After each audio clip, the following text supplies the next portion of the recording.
Wait, what? Huh? Did somebody say Trek might be selling? Wait. Oh, well, I don't think so. Well, maybe. I don't know. There's a lot of tea leaves out there, and there's some people kind of spinning that question.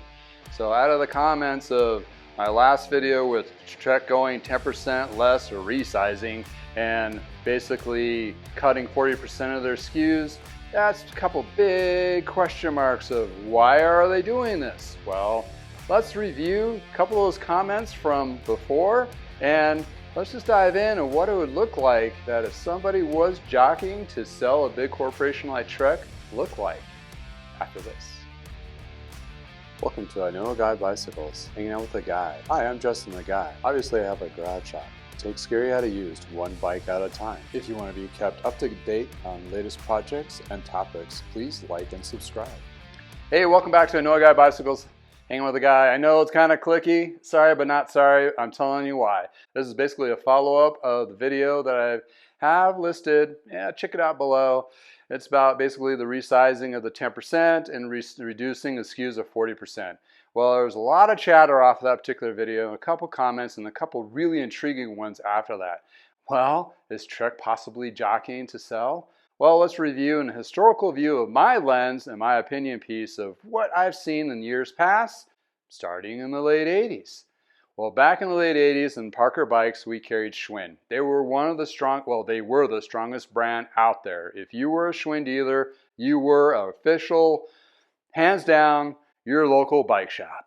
Well, fast forward a few years, they had some troubles, didn't acknowledge mountain biking, regardless, yada yada, crash and burn, and all of a sudden the name got sold. Lo and behold, bankruptcy is a real... Anyway, going back to that, there's a few things that I've learned about big companies. They don't stay forever.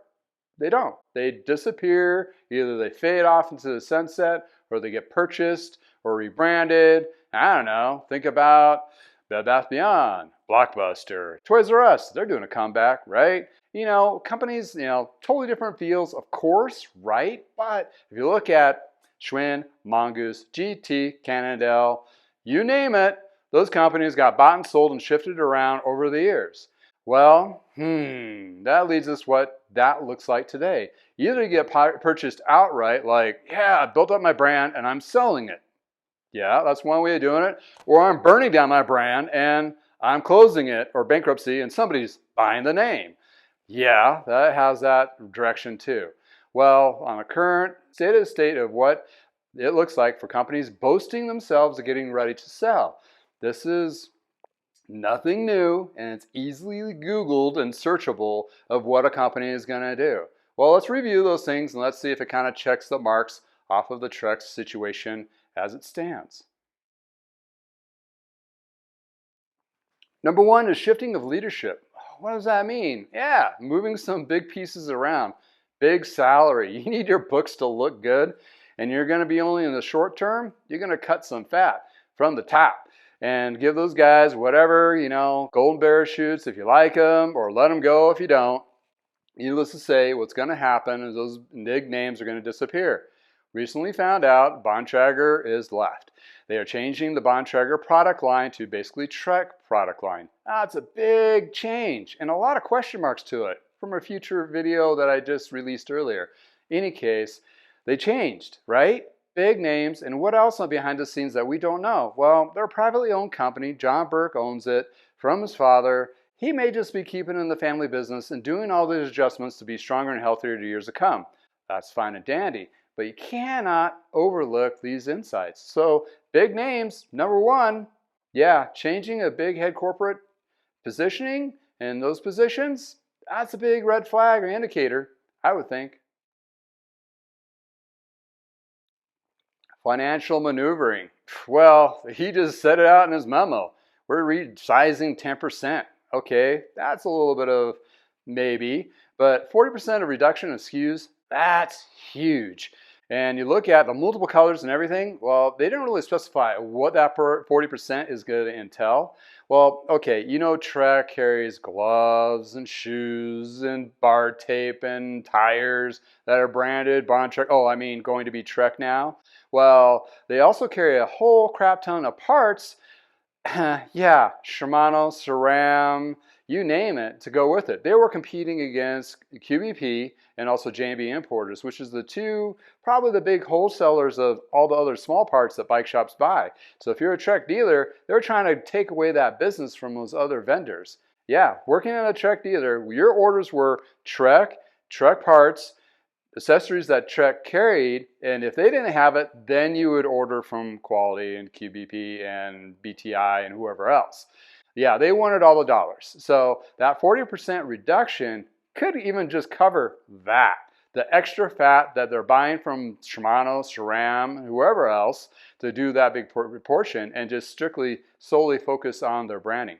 Well, that is the second bigger indicator of what might be changing. Well, yeah, they needed to do that change a long time ago, but you think they would do a little more smaller bites instead of just one big axe swipe and chop off 40%? That's almost half of your inventory and SKUs. And that's not saying that they may be going deeper on the SKUs that do have already. Just saying. Number three is strategy shift. Yeah, that's a big one. You know, they all have been shifting. And after COVID, anything's possible, right? Companies are going to go down, companies are going to explode and go great. Who knows? But what we're looking at in this situation here is what have they done in the last couple of years aggressively? Well, they bought a whole bunch of stores and they're direct-to-consumer store locations. Yeah, they're cutting out the independent bike dealers. That's a big push. Over 400 stores. I'm sorry, that's huge. You just can't overlook that. Second, they're taking over service very aggressively too. 24-hour service, suspension work sent out to their own 7 or 8 locations where they do suspension work, that kind of thing. They're really up in their game in that perspective. They're taking retail and they're really running with it on all aspects of the bike shop. They're just not being, oh, we're going to throw some of our bikes on the floor and just call it good.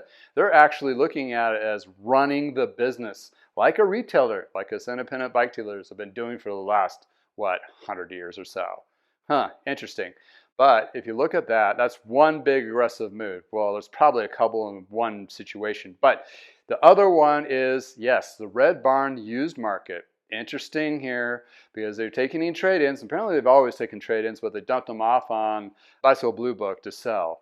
And, Bicycle Blue Book is one of those undercutting, companies that just, that's what they do.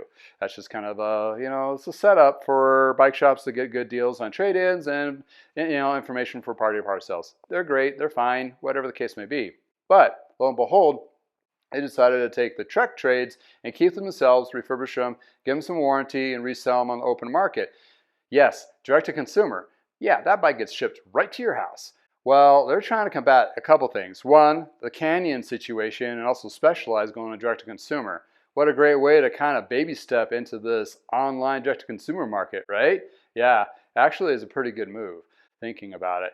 And I've talked to, or actually had communications with a couple of people who have actually received a couple of those used refurbished bikes with warranties, which is great. Actually is a pretty good deal. Not the biggest discount as I thought it would be, but hey, it is what it is. But think about it. That's a big, bold move. So you're talking about changing strategies. Yeah, that is definitely a big shift. So, okay, let's recap this. It's one of those situations where it's probably not likely they're actually selling, but if somebody put a piece of paper in front of John Burt with enough zeros behind it, you really would have to entertain that thought.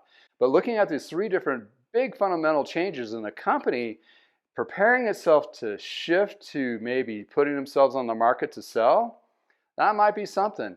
Well, case in point, guess what would happen? That people have been in the industry for a long time, they've had multiple shops, and they were Trek dealers, and they saw in the tea leaves that everything's going to go to crap in about a year or 2, and their numbers are really looking good in COVID. They decided to sell to Trek. That was the perfect time to do it. Number 1, Trek had the money, and number 2, they're done. Their numbers look great, and they are done. So hey, you can't look away from it. When you're talking about big chains like David's World, which had over like 11 or 12 locations in Florida, then you had Trek San Diego, which had 4 or 5 locations in Los Angeles, San Diego area, and also New Mexico. Also, they owned Bike Gallery up in Oregon. Well, if you look at those particular cats, they decided to sell to Trek. They saw enough zeros. they went for it. Well, lo and behold, who knows? It's a good chance that the offers have been put out there. I can't really tell who would be the other big fish. I don't think it would be Specialized because they're half owned by Merida. That'd be kind of not weird. But there is another big fish out there, and they have, well, a lot of money from a lot of different industries. And not saying it's them by any means, but it would be a company like them and have already some retail experience, maybe a few stores of their own, so they understand that particular concept. They're the ones that would have the piece of paper with enough zeros behind it to go, hey, we have experience in the bike industry. We'll keep your name in a very positive light, and then we'll expand your business. Never know. Hey, anyway, that's the latest of the latest. I just wanted to drop a quick video of the follow-up questions that really intrigued me, which was that one specifically. Is Trek gonna sell? I mean, kind of looks like it. Any case, well, thanks for hanging out with me in the garage. Until next time, if it's beautiful in your neck of the woods, please go for a ride. And until next time, have a wonderful day. Power boost! Woo!